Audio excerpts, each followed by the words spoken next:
ঈমানদার। কিন্তু ঈমানদার আর মুমিনের মধ্যে অনেক পার্থক্য। আল্লাহ নিজেই বলেছেন, ইন্নাল্লাহা আশতারা মিনাল মুমিনিনা আনফুসাহুম ওয়া আমওয়ালাহুম বিআন্না লাহুমুল জান্নাহ। আল্লাহ বলেন, নিশ্চয়ই আমি মুমিনদের সাথে একটা ব্যবসা করি, মুসলমানের সাথে না। কিন্তু কার সাথে করে? সুবহানাল্লাহ কর না। মুমিনদের সাথে আমি একটা ব্যবসা করি। কি ব্যবসা? মুমিনদের জান মাল এগুলি আমি খরিদ করি। আমাদের নবী মেরাজের সফরের সময় হুজুর, জান্নাতের পানি কি মজা, জান্নাতের পানি মজা, বারিন্দা থেকে ভিতরে তো দেহেই নাই। আমার নবী বলেন, পানি কত মজা হুজুর, খুব মজা। এই মজার পানি থুয়ে আমি যাইতে রাজি না, কিয়ামত পর্যন্ত খালি পানি খামু। গেছেন না তো? ফুলসিরাতটা পার হয়ে, যখন ফুলসিরাত পার হয়ে জান্নাতের সীমানায় ঢুকবেন, ফুলসিরাত পার হইয়াই তো জান্নাতের সীমানা। তাকায়া তাকায়া দেখবেন, হায় হায়, এইটা কোন ফলের গাছ? এই ফলের গাছ তো জীবনে দেখি নাই। কি সুন্দর ফুল, ফল কি উপযুক্ত হয়ে রয়েছে। হায় হায়, তাকায়া থাকতে থাকতে 70 বছর পার হয়ে যাবে। আল্লাহ,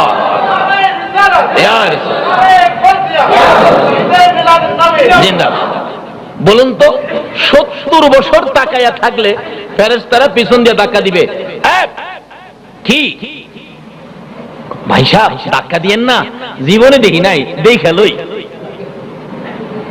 করে। এটা তো বেহেশতের বাগানের মধ্যে আসছো, এখানে কি দেখবা? ভিতরে, বেহেশতের ভিতরে যাও না।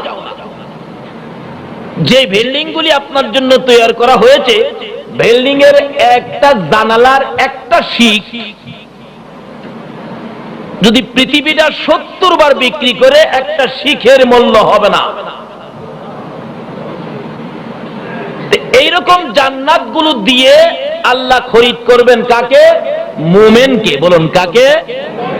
এখন মুমিন কিভাবে হবেন? মুমিন সহজে বোঝার জন্য বলছি। আমার নবী একদিন বলেছিলেন, ওমর জি, ওমর জি, এদিকে আসো, তুমি আমাকে কেমন ভালোবাসো? চিন্তা করেন, যে ওমর নবীর ভালোবাসা ঠিক রাখতে যাইয়া আপন পিতাকে কতল করে দিয়েছে, এই ওমরকে জিজ্ঞেস করে আমাকে কেমন ভালোবাসো? ওমর বলে, হুজুর বলেন কি, আপনার ভালোবাসায় আমার পিতাকে কতল করে দিয়েছি, আপনার ভালোবাসায় সব ছেড়েছি, আমি তো আপনাকেই বেশি ভালোবাসি। রাসূল বলেন, তা তো ঠিক, তুমি তো মুমিন হইতে পারলা না। আচ্ছা, ওমর কি নামাজ কম পড়ছে? রোজা কি ভাঙছে? জিহাদের ময়দানে যুদ্ধক্ষেত্রে কি পিছনে আইছে? নবীর ভালোবাসা কি কম ছিল? এরপরও নবী জিগায়, কেমন ভালোবাসো? নবী যেদিন মক্কা থেকে হিজরত করে মদিনায় যায়, নবীজি চুপে চুপে কানে কানে সবাইকে বলেছে, আমি কিন্তু মদিনায় চলে যাব, তোমরা যেদিক দিয়ে যে রাস্তা পাও তোমরা মদিনায় এসে বইরো। সবাই চুপচাপ মদিনায় চলে গেলেন। কিন্তু ওমর তরবারিটা হাতে নিয়ে খানে কাবার চারপাশে ঘুরে ঘুরে চোখের পানি ছাড়ে। অবশেষে উঁচু পাহাড়ের উপর উঠে তরবারি ডাকতেছে, এ মক্কার কাফের বেঈমানেরা, আমার নবীকে মক্কায় থাকতে দিলে না? আমার নবী কার কি ক্ষতি করেছিল, কি অপরাধ করেছিল? আজকে নবী মায়ের দেশ, বাবার দেশ ছেড়ে মদিনায় যেতে হয়েছে, কি কষ্ট তোদেরকে দিয়েছে, কি অপরাধ করেছে? আজকে আমার ভাইরা চুপে চুপে মদিনায় চলে গেল, আমি ওমর চুপে চুপে যাব না। তরবারিটা উঁচু করে ডাকতেছে, আমি ওমর আজকে নবীর পক্ষের সৈনিক, আমি নবীর পক্ষে মদিনায় যাব। যদি কোনো বাপের বেটা থাকস, আমি ওমরের সামনে দাঁড়াইয়া বাধা দে। বলুন তো, ওমরের তরবারির সামনে দাঁড়াইবার সাহস কারো আছে? সেই ওমরকে প্রশ্ন করে, আমার কেমন ভালোবাসো? হুজুর, আমি তো আপনাকে খুব ভালোবাসি। তুমি ভালোবাসো কিন্তু মুমিন হও নাই। হুজুর, আমি আমার দ্বন্দ্ব, টাকা পয়সা, ছেলে মেয়ে, বিবি বাচ্চা সবচাইতে আপনাকে বেশি ভালোবাসি। রাসূল বলেন, এখনো মুমিন হও নাই। ইয়া রাসূলুল্লাহ, সমস্ত সম্পদ, টাকা পয়সা, বাড়ি ঘর, দৌলত, বিবি বাচ্চা, এমন কি আমার জানের চাইতেও আপনি রাসূলকে বেশি ভালোবাসি। রাসূল বলেন, এইবার তুমি মুমিন হয়ে গেছো। তাহলে বুঝা গেল নামাজ দিয়ে, টুপি দিয়ে, পাঞ্জাবি দাড়ি দিয়ে, মসজিদ মাদ্রাসা রোজা হজ যাকাত দিয়ে মুমিন হওয়া যায় না। এই সবগুলির সাথে সাথে থাকতে হবে নবী পাকের মহব্বত। নামাজের মধ্যে থাকতে হবে মহব্বত। কি বলেন? নবীর মহব্বত ছাড়া কি নামাজ হবে? বাস্তবে আসুন, আমরা 5 ওয়াক্ত নামাজ পড়ি। নামাজ শুরু করি কোন ওয়াক্ত দিয়ে বলুন তো? সবাই যেন বললেন না। ফজর। ফজরের নামাজ কয় রাকাত? আরো জোরে কোন? তাহলে আমি ফজরের নিয়তটা বলি, নাওয়াইতু আন উসাল্লি লিল্লাহি তাআলা আরবা'a রাকাতি সালাতিল ফজর। নিয়তটা ভুল হইছে? তাহলে আপনারা তো সাহস কম না, মৌলবীরা ভুল করলেও ছাড়েন না, দেখা যায়। মাশাআল্লাহ। আপনারা না বললেন যে 4 রাকাত, তাহলে আমি আরবা দিয়ে 4 রাকাতের নিয়ত করলাম, তাহলে আপনারা বাধা দিলেন কেন?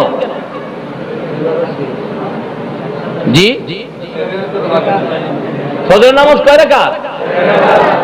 কিন্তু 4 রাকাত একসাথে না, কয় রাকাত করে পড়তে হবে? ঠিক আছে, আমি 2 রাকাতের নিয়তটা পড়ি। নাওয়াইতু আন উসাল্লি লিল্লাহি তাআলা রাকাতাই সালাতিল ফজর ফারদুল্লাহি তাআলা মুতাওয়াজ্জিহান ইলা জিহাতিল কাবাতি শরীফাতি। আল্লাহু আকবার। এটা বলেছে? হায় হায়, চট্টগ্রাম আর আসা যাবে না। এটাও নাকি বলেছে? ফরজের নিয়ত করলাম, এটাও বলেছে?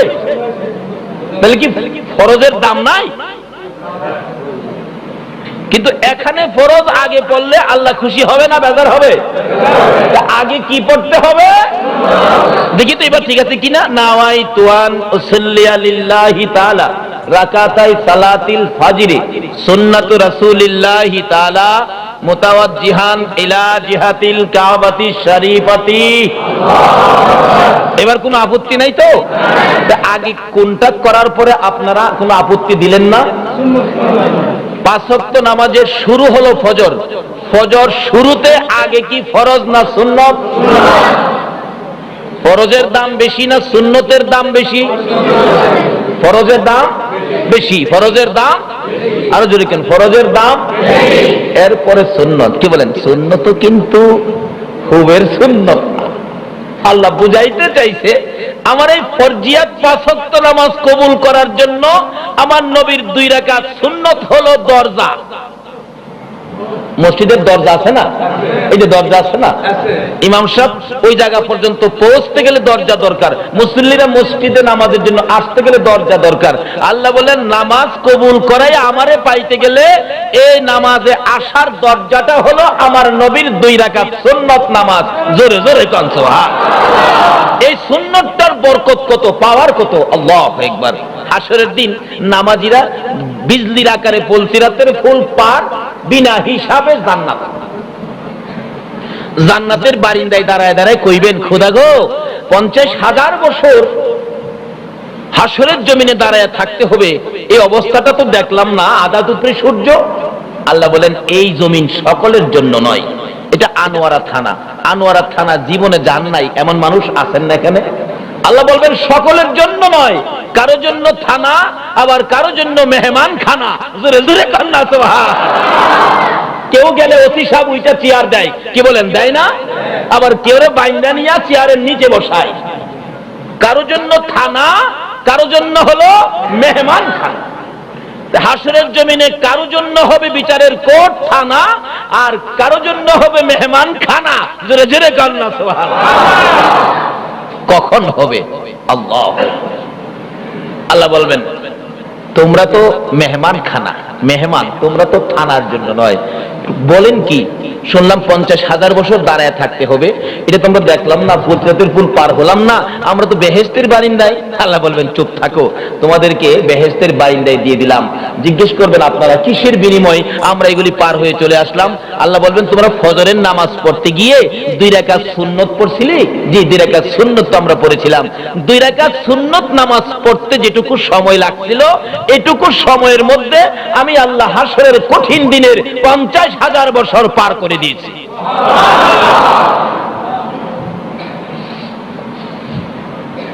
এই 2 রাকাত সুন্নত নামাজ হলো এই ফরজিয়াতে ঢোকার দরজা। এই 2 রাকাত সুন্নত ব্যতীত সারাদিন নামাজ পড়লেও আমার আল্লাহ খুশি হয় না। নামাজ পড়তে গেলে 5 ওয়াক্ত প্রথম নবীর সুন্নত আগে কেন দিল এটা বোঝা দরকার আছে না? সেজন্য জাগ্রত হতে হবে। আসুন জাগি। এখন বিশ্ব মুসলমান ঘুমিয়ে পড়ছে, বিদায় মুসলমানদের অধপতন। বলুন সবাই, জাগো জাগো বাংলার মুসলমান, জাগো জাগো বাংলার মুসলমান, ময়দানেতে প্রমাণ হবে, ময়দানেতে প্রমাণ হবে তোমার আসেনি ঈমান, জাগো জাগো বাংলার মুসলমান, জাগো জাগো। বলতেছিলাম আল্লাহ ব্যবসা করে কার সাথে?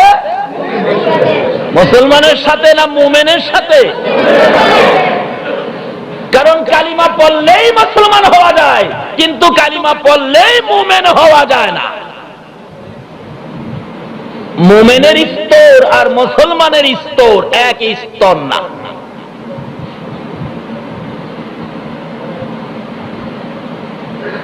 মা আয়েশা সিদ্দিকা রাদিয়াল্লাহু তাআলা বলেন, ইয়া রাসূলুল্লাহ, আকাশের তারা বরাবর কোন মানুষের নেকি আছে? তাহলে বোঝা গেল আকাশে কত তারা আছে পৃথিবীর কেউ না জানলেও আমার নবী জানেনি। জানেনি নাকি না জানেই কইছে? নবীর জীবনে কোনোদিন মিথ্যা কথা বলছে? হুজুর, আকাশের তারা বরাবর নেকি মানুষের আছে? ও হুজুর, কার আছে? রাসূল বলেন, ওমর ফারুক রাদিয়াল্লাহু তাআলা। মা আয়েশা সিদ্দিকা বলেন, ইয়া রাসূলুল্লাহ, ওমরের এত নেকি, আমি ভাবছিলাম আমার আব্বা আবু বকরের নেকি নিয়ে তো হয়। আমার নবী বলেন, শোনো আয়েশা, ওমরের নেকি হইল আকাশের তারা বরাবর। এমন যদি ওমরের মতো আকাশের তারা পরিমাণ নেকি সমস্ত পৃথিবীর মানুষের একজন একজন করে এরকম নেকি হয়, সমস্ত পৃথিবীর উম্মতের নেকি যদি এক পাল্লায় তুলে দেওয়া হয়, আবু বকরের নেকি যদি আরেক পাল্লায় তুলে দেওয়া হয়, আবু বকরের একজনের নেকির সাথে সমস্ত পৃথিবীর উম্মতের নেকি উজলে কোলাবে না। আচ্ছা, এই নেকিটা কি দিয়া কামাই করলো? এটা কি নামাজ দিয়া, রোজা দিয়া, হজ দিয়া, যাকাত দিয়া? না, এটা মাত্র ওই নবীর ভালোবাসার রোজগার কামাই। যেদিন নবী বলেছিলেন, আবু বকর আমি হিজরত করব, মনে হয় সঙ্গী তুমি হবে, ওদিন থেকে আবু বকর 6 মাস পর্যন্ত একদিনও আরামের বিছনায় পিঠ লাগায় না, নবীর ভালোবাসায় দরজার কিনারে দাঁড়ায় থাকে। 6 মাস পরে ডাক দিলে জবাব দিলেন, লাব্বাইকা ইয়া রাসূলুল্লাহ। পিছনের জানালা দিয়ে বাহির হইয়া সামনে গেলে, ইয়া রাসূলুল্লাহ চলুন। আবু বকর, তুমি কি ঘুমাও নাই? হুজুর, আপনি যে বলেছিলেন হিজরত করবেন, সঙ্গী হব আমি, ওই দিন থেকে আপনার সঙ্গী হওয়ার আশায় আল্লাহর কসম এই 6টা মাস একটা রাত্র আমি বিছানায় পিঠ লাগাই না। বলুন কার ভালোবাসায়? আল্লাহু আকবার। কিতাবে আসছে 3 ব্যক্তির জন্য জাহান্নামের আগুন হারাম। এক ব্যক্তি হলো যেই ব্যক্তির চোখ নবীর ভালোবাসায় জাগ্রত রয়েছে, নবীর ভালোবাসায় যাদের চোখে ঘুম দেয় নাই জাগ্রত রয়েছে, এই চোখের জন্য জাহান্নামের আগুন হারাম। আমার নবী বলেন, আবু বকর তুমি কি 6 মাস পর্যন্ত ঘুমাও নাই? হুজুর, আল্লাহর কসম একদিনও না। আমি ঘুমাইয়া থাকবো আর আল্লাহর রাসূল আবু বকর আবু বকর বলে ডাকবে, আমার দরজায় কষ্ট করবে, এটা আমি আবু বকর সহ্য করতে পারবো না। বিধায় 6 মাস পর্যন্ত একটা সেকেন্ড আমি রাত্রে ঘুমাই নাই। ওই রাত্রগুলো আমি নবীর ভালোবাসাই তোমার বাবা কাটিয়েছে, সেজন্য আমার ভালোবাসার বিনিময় আমার আল্লাহ আবু বকরকে এত নেকি দিয়েছে রে আয়েশা। সমস্ত পৃথিবীর উম্মতের নেকি যদি ওমরের মতো তারা বরাবর হয়, সবগুলো নেকি যদি এক পাল্লায় তুলে দেওয়া হয়, আমার ভালোবাসায় রাত্র কাটানোর নেকিগুলি তোমার বাবা আবু বকরের যদি আরেক পাল্লায় তুলে দেওয়া হয়, তোমার বাবার ওই ভালোবাসার নেকির সাথে ওই নেকি উজুনে কুলাবে না। এটা কিসের নেকি? কিসের নেকি? মহব্বত, ভালোবাসার নেকি। এই মহব্বত আর ভালোবাসার নেকির কোনো সীমানা নাই। নামাজের নেকির সীমানা আছে, রোজার নেকির সীমানা আছে, হজের নেকির সীমানা আছে, কিন্তু নবীর মহব্বতের নেকির কোনো সীমানা নাই।